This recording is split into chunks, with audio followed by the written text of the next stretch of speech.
Hello, and welcome to the Artificial Fluency Podcast.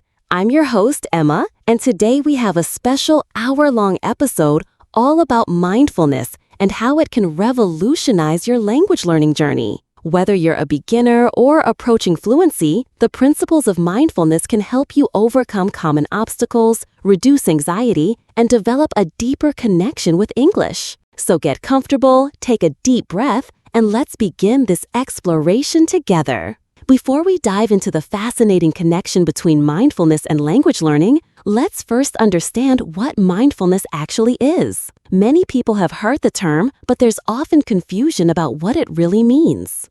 At its core, mindfulness is the practice of paying attention to the present moment with openness, curiosity, and without judgment. It's about being fully aware of where we are, what we're doing, and not being overly reactive to what's happening around us. Jon Kabat-Zinn, one of the pioneers who brought mindfulness to mainstream Western culture, defines it as paying attention in a particular way, on purpose, in the present moment, and non-judgmentally. This simple but profound practice has roots in ancient meditation traditions, but has been adapted for modern life and backed by extensive scientific research. So why are we talking about mindfulness on a language learning podcast? The connection might not seem obvious at first, but as we'll explore today, bringing mindfulness into your language practice can transform not just how you learn, but also how you experience the entire process. Let's start with some vocabulary related to mindfulness that you'll find useful both for today's episode and for discussing this topic in English. I'll explain each term and use it in a sentence. First, awareness. This means noticing what's happening inside and around you. Practicing language with awareness means noticing when you make errors without becoming discouraged. Present moment refers to what's happening right now, not in the past or future. When speaking English, try to stay in the present moment rather than worrying about what to say next. Non-judgmental means observing without labeling things as good or bad. Taking a non-judgmental approach to your accent helps reduce speaking anxiety. Attention is the focus of your conscious mind. Directing your attention to how native speakers use phrasal verbs can improve your understanding. Acceptance means acknowledging reality without resistance. Acceptance of the challenges in learning English is the first step toward overcoming them. Compassion is showing kindness toward suffering, including your own. Self-compassion is essential when you make mistakes in your language journey. Now that we have this vocabulary foundation, let's explore the specific ways mindfulness can enhance your language learning experience. One of the biggest challenges language learners face is something we rarely talk about, the emotional aspect of learning. Have you ever felt your heart racing when asked to speak English in front of others? Or that sinking feeling when you can't understand a native speaker? Or maybe the frustration of forgetting vocabulary you thought you knew? These emotional responses aren't just uncomfortable, they actively interfere with learning. When we experience stress or anxiety, our brain's fight or flight response activates. Blood flows away from our prefrontal cortex, the thinking, learning part of our brain, and towards systems needed for survival. This biological response made perfect sense when humans needed to escape predators, but it's not helpful when trying to conjugate verbs or remember vocabulary. This is where mindfulness comes in. Research has shown that regular mindfulness practice actually changes the brain in ways that help us manage emotions and stress. A 2011 study at Harvard found that just 8 weeks of mindfulness practice created measurable changes in the amygdala, the brain's alarm system for threat. Participants showed reduced activation in this area and reported feeling less stressed. For language learners, this means that mindfulness can help create the optimal emotional state for learning. When you're calm and centered, your prefrontal cortex remains engaged, allowing you to think clearly, recall information more easily, and process new language more effectively. Now, let's get practical. How can you actually incorporate mindfulness into your language learning routine? I'll share 5 powerful techniques that you can start using today. The first technique is mindful listening. This practice transforms how you engage with English audio material, whether it's podcasts like this one, songs, films, or conversations. Here's how to practice mindful listening. Choose a short audio clip, perhaps 2-3 minutes long. Before pressing play, take 3 deep breaths to center yourself.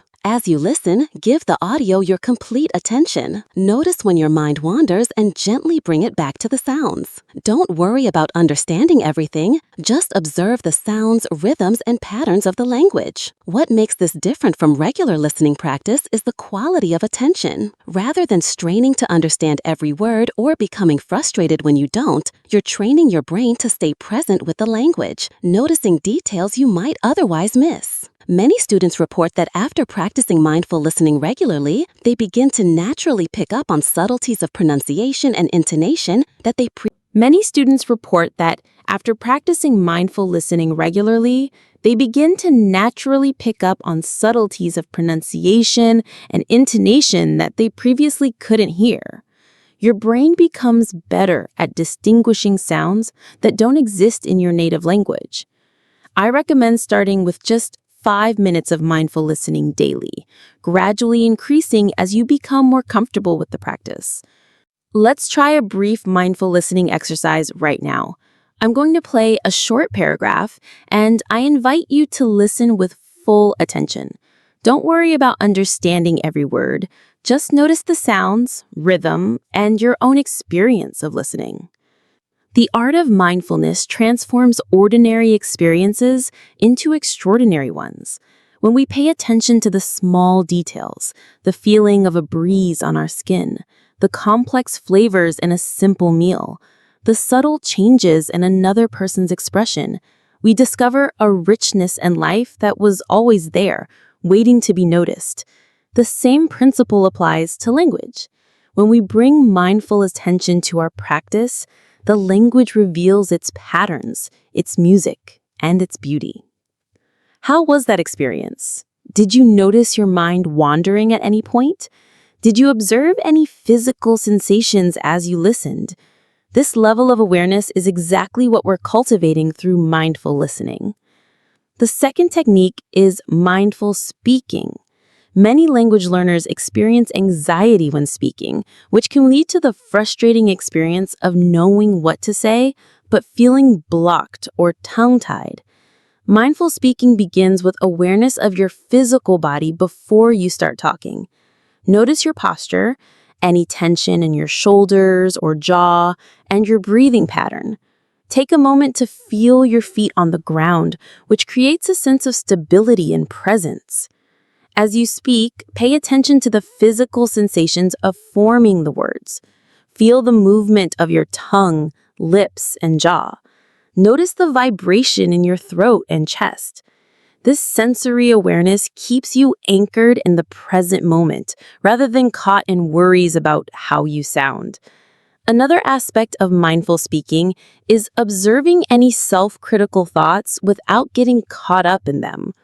When you notice thoughts like, "My pronunciation is terrible," or "They're judging my grammar," simply acknowledge them with, there's a judgmental thought, and gently return your attention to the physical experience of speaking. I recommend practicing mindful speaking first in low-pressure situations, perhaps recording yourself or speaking with a supportive language partner. As your comfort grows, you can bring this awareness into more challenging conversations. Many students report that mindful speaking not only reduces anxiety, but also improves their pronunciation as they become more aware of the physical aspects of producing sounds. Let's practice a brief mindful speaking exercise. I'll provide a simple prompt, and if you're in a place where you can speak aloud, I invite you to respond to it while practicing mindful speaking. If not, you can just imagine doing this exercise. The prompt is, describe your favorite place to relax.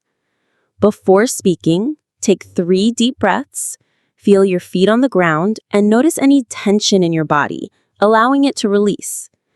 As you speak, pay attention to the physical sensations of forming the words.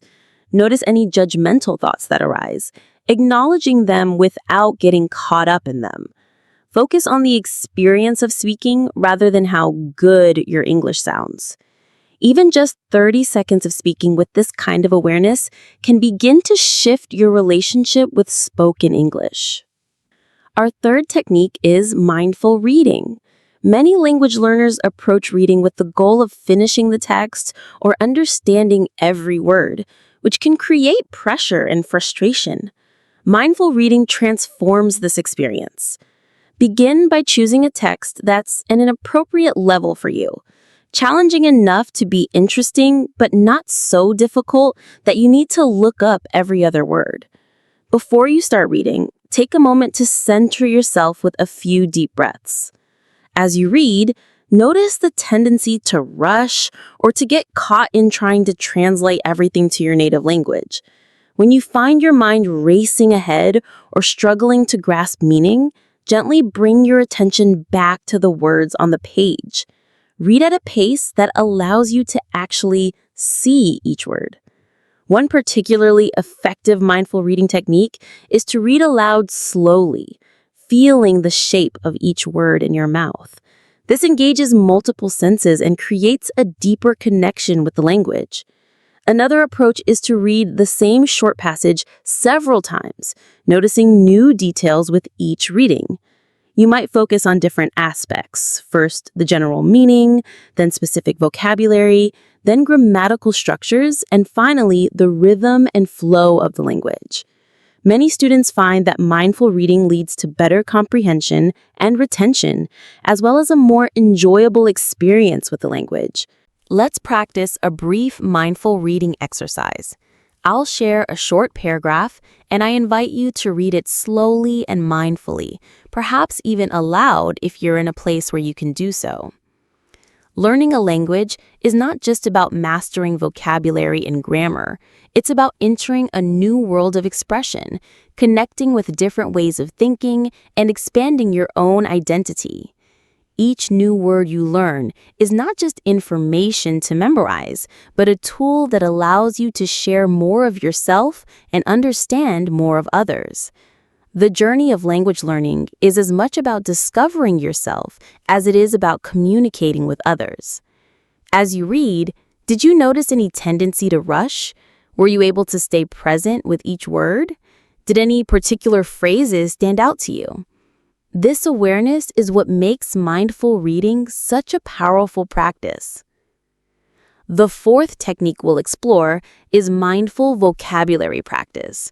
Traditional vocabulary methods often focus on quantity, how many words you can memorize. Mindful vocabulary practice emphasizes quality of attention and creating meaningful connections with fewer words. Instead of trying to memorize long lists, choose 5 to 7 new words that are relevant to your life and interests. For each word, take time to explore it fully. Say it aloud, feeling the shape of it in your mouth. Write it down slowly, noticing the movement of your hand. Create a personal example sentence that has emotional significance for you. You might also engage your imagination. Visualize a scene that represents the word, create a mental story featuring the word, or connect it with a physical gesture. These multi-sensory associations create stronger neural pathways for remembering the word. Another mindful approach is to notice related words and how they connect to concepts you already know. How does this new vocabulary fit into your existing knowledge network? This creates what learning scientists call elaborative encoding, which significantly improves retention. Many learners report that by studying fewer words with greater attention, they actually remember more and can use the vocabulary more naturally in conversation. Let's try a brief mindful vocabulary exercise with the word serene, S-E-R-E-N-E. which means calm, peaceful, and untroubled. First, say the word aloud slowly, serene. Notice how your mouth forms the sounds.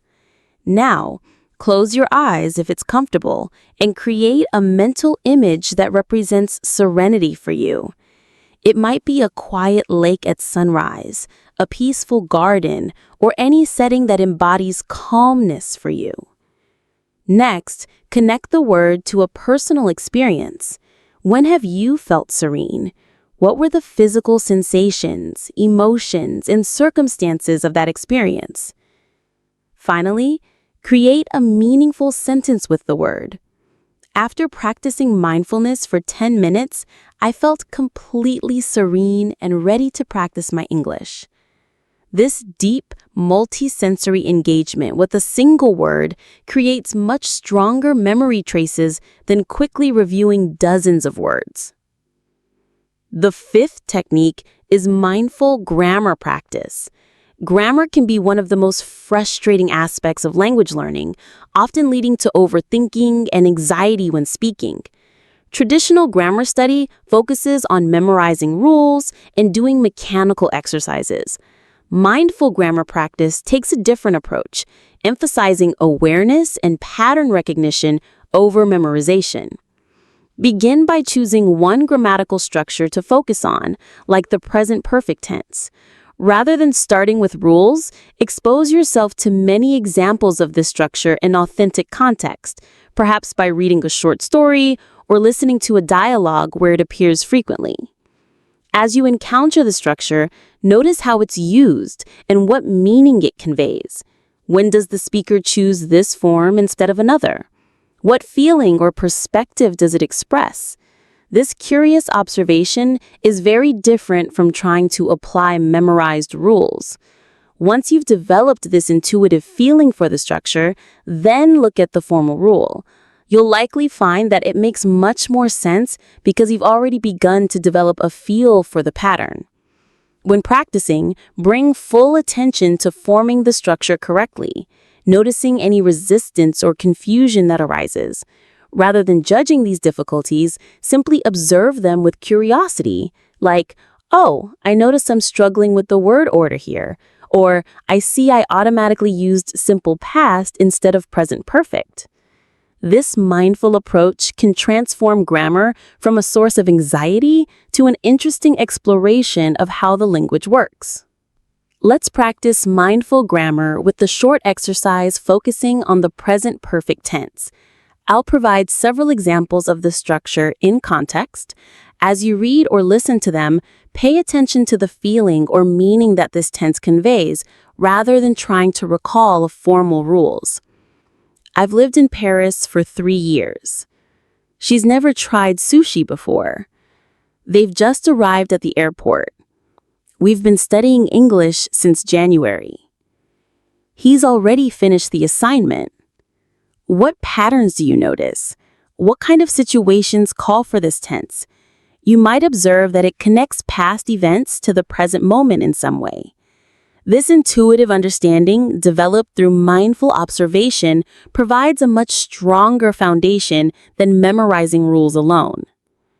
Now that we've explored 5 specific mindfulness techniques for language learning, let's take a step back and look at how to integrate mindfulness more broadly into your learning routine. One powerful approach is to begin each study session with a brief mindfulness practice. Just 2 to 3 minutes of focused breathing creates a transition from your busy day to your learning time, helping your brain shift into a more receptive state. Here's a simple routine you might try. Sit comfortably and bring your attention to your breathing for about 10 breaths. Then, set a clear, positive intention for your study session, such as, I'm going to explore these new words with curiosity, or I will practice speaking with awareness and patience. This creates a purposeful, centered approach to your practice. Throughout your study time, build in short, mindful pauses. After completing an exercise or reading a passage, take 30 seconds to breathe and check in with yourself. Notice if you're becoming tense, frustrated, or distracted, and gently reset your attention before continuing. End your session with a brief reflection, acknowledging what you accomplished without judgment. This mindful bookending of your study time establishes a healthy relationship with the learning process. Let's practice a brief mindfulness exercise that you can use before studying. I'll guide you through it, and if you're in a place where you can close your eyes and participate, I invite you to do so. If not, just listen to the instructions and try it later. Begin by sitting comfortably, feet flat on the floor if possible. Allow your spine to be upright but not rigid. Take 3 deep breaths, exhaling fully each time. Now, allow your breathing to find its natural rhythm and bring your attention to the physical sensation of the breath entering and leaving your body. You might notice the feeling of air at your nostrils, the rising and falling of your chest, or the expansion and contraction of your abdomen. When you notice your mind wandering to thoughts, plans, or worries, gently bring your attention back to the breath. There's no need to criticize yourself when your mind wanders. This is what minds naturally do. Continue following your breath for a few moments. Now, set an intention for your English practice today.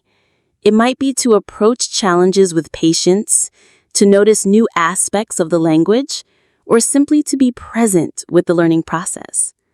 Slowly bring your awareness back to the room, perhaps wiggling your fingers and toes, and when you're ready, open your eyes if they were closed.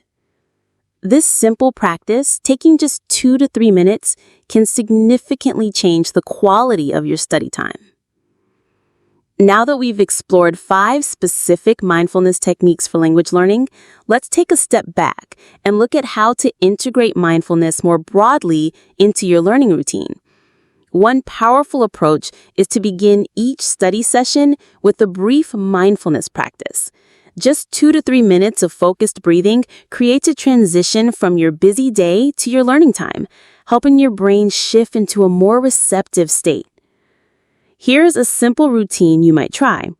Sit comfortably and bring your attention to your breathing for about 10 breaths. Then set a clear, positive intention for your study session, such as, I'm going to explore these new words with curiosity, or I will practice speaking with awareness and patience. This creates a purposeful, centered approach to your practice. Throughout your study time, build in short, mindful pauses. After completing an exercise or reading a passage, take 30 seconds to breathe and check in with yourself. Notice if you're becoming tense, frustrated, or distracted, and gently reset your attention before continuing. In the first half of our episode, we've covered the foundations of mindfulness for language learning and explored 5 specific techniques. Now, let's dive deeper into some of the challenges language learners face and how mindfulness can help address them. One of the most common obstacles is the inner critic, that judgmental voice in your head that comments on your performance, compares you to others, and often focuses on what you're doing wrong rather than right. Have you noticed this voice when you speak English? What kinds of things does it say? The inner critic typically makes statements like, "My accent sounds ridiculous. I should be more fluent by now. Everyone else in the class is better than me. I keep making the same mistakes over and over. Native speakers must think I'm unintelligent when I speak." These thoughts aren't just unpleasant, they actively interfere with learning by creating anxiety and self-consciousness that make it harder to take risks and practice freely.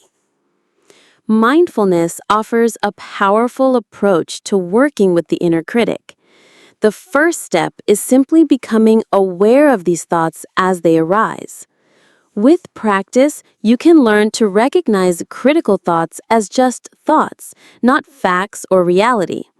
The traditional mindfulness instruction is to notice the thought, label it, there's self-criticism, and then gently return your attention to whatever you were doing, whether speaking, listening, reading, or writing in English. Over time, this practice creates space between you and your thoughts. Rather than being completely identified with the inner critic, you develop the ability to observe it with some distance. You might even bring some curiosity or compassion to these thoughts. That's interesting. My mind is being really hard on me right now. I wonder what's behind that. Let's practice working with the inner critic through a brief exercise. Think of a recent situation where you felt self-critical about your English. Perhaps you made a mistake while speaking, couldn't understand something, or compared yourself negatively to others. First, notice the specific thoughts that arose in that situation. What exactly did your inner critic say? Now see if you can identify the emotions that accompanied these thoughts. Did you feel embarrassment, shame, frustration, or something else? Next, try rephrasing the critical thought with more kindness and perspective. For example, I'm terrible at pronunciation might become, pronunciation is challenging for many learners, and I'm still developing this skill. This isn't about positive thinking or denying difficulties. It's about relating to your experience with greater awareness and compassion, which creates a healthier learning environment. Another major challenge for language learners is the phenomenon known as the plateau, that frustrating period where, despite continued effort, you don't seem to be making progress. Many language learners experience this at the intermediate stage, which is sometimes called the intermediate plateau. The plateau often triggers a cycle of demotivation. You don't see progress, so you become discouraged, which leads to less effective practice, which results in even less progress. Adding to the challenge, your awareness of the language has increased, so you're more conscious of your mistakes and limitations than you were as a beginner. Mindfulness offers several ways to navigate the plateau more skillfully. First, it helps you recognize that progress isn't always linear or immediately visible. By practicing present moment awareness, you can engage fully with your current learning experience without constantly evaluating whether you're getting better. Second, mindfulness cultivates equanimity, the ability to stay balanced in the face of both pleasant and unpleasant experiences, which helps you continue practicing consistently even when you don't feel the immediate reward of noticeable improvement.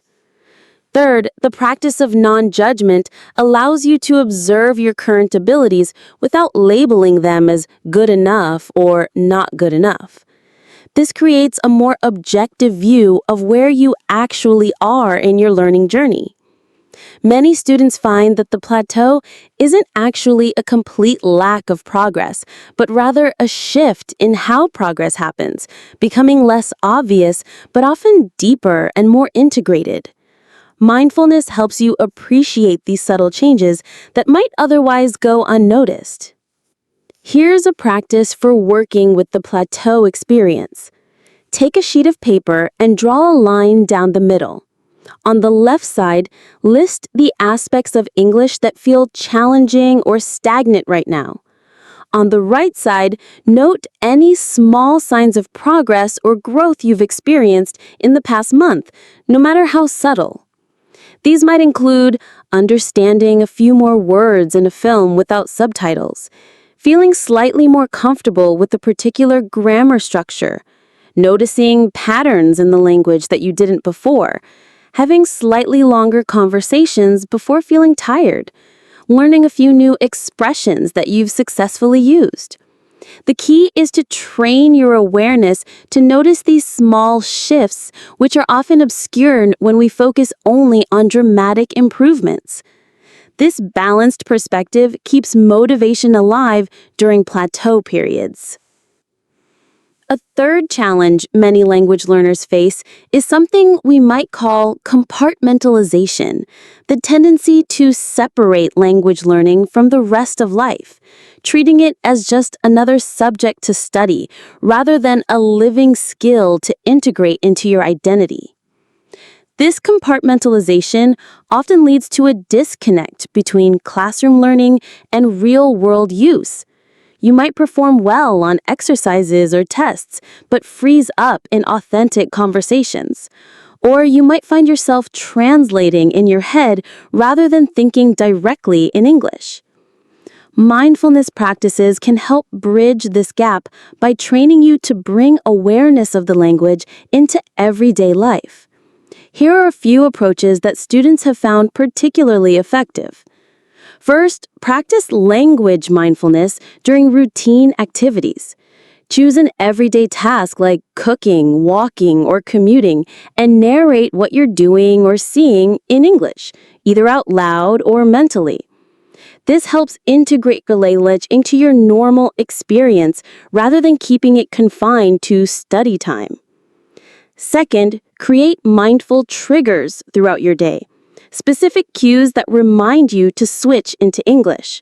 For example, you might decide that every time you open a door, wait for an elevator, or wash your hands, you'll think in English for the next 30 seconds. These brief but frequent moments of language immersion add up significantly over time.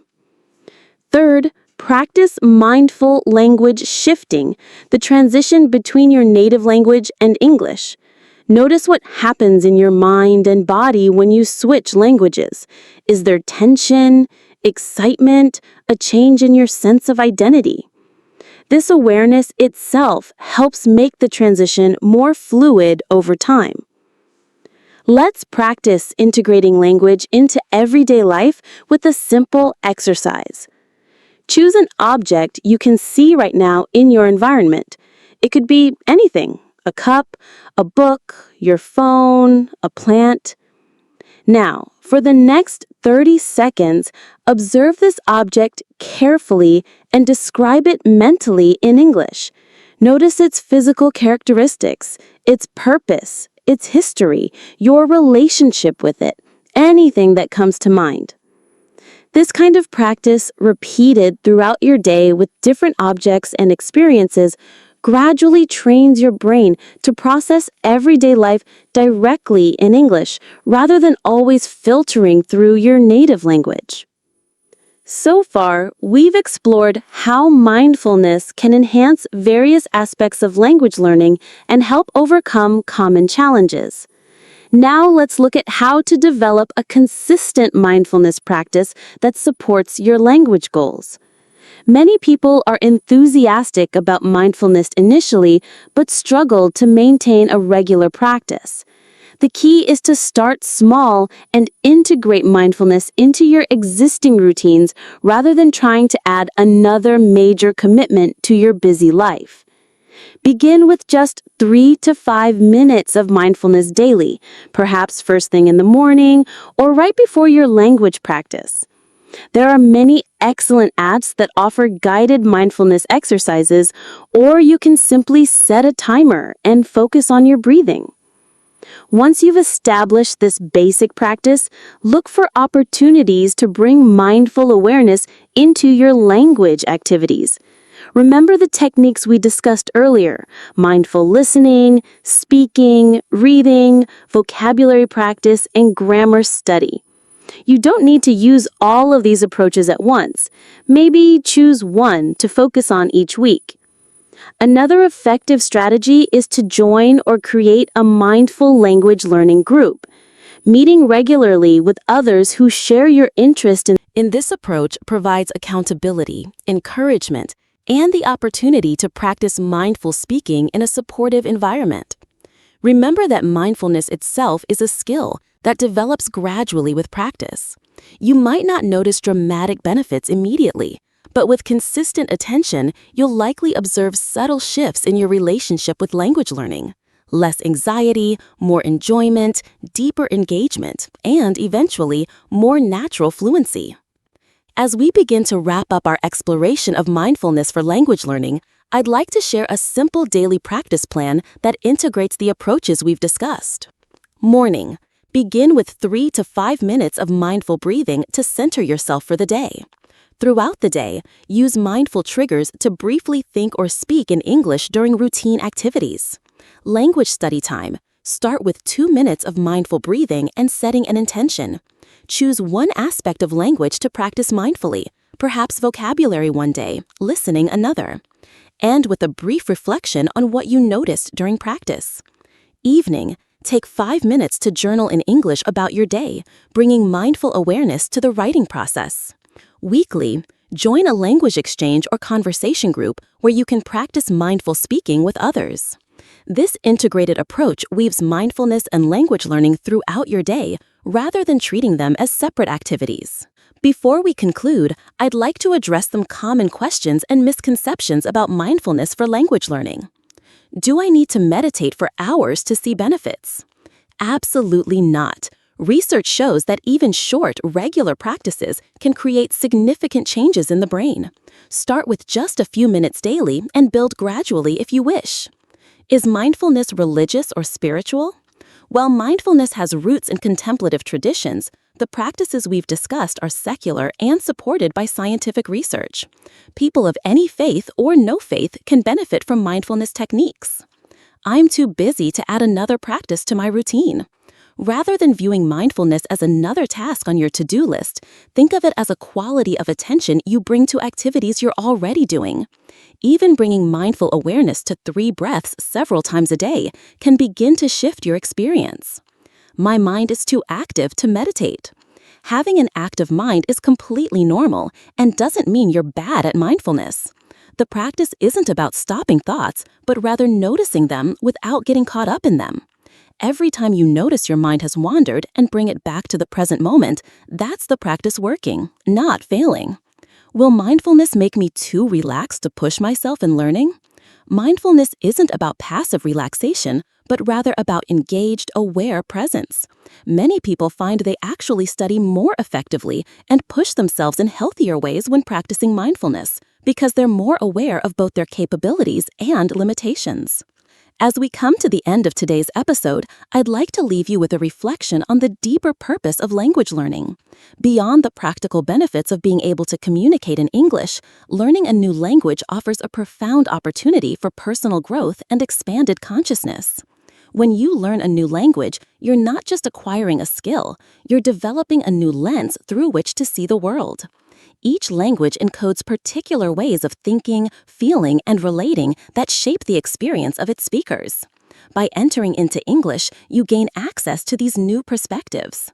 Mindfulness enhances this journey by helping you fully experience the language rather than just study it. When you bring aware presence to your practice, you notice subtleties of meaning, emotional resonances, and cultural contexts that might otherwise pass you by. Perhaps most importantly, both mindfulness and language learning invite you to step outside your habitual patterns, to become aware of how you normally perceive and interact with the world, and to explore new possibilities.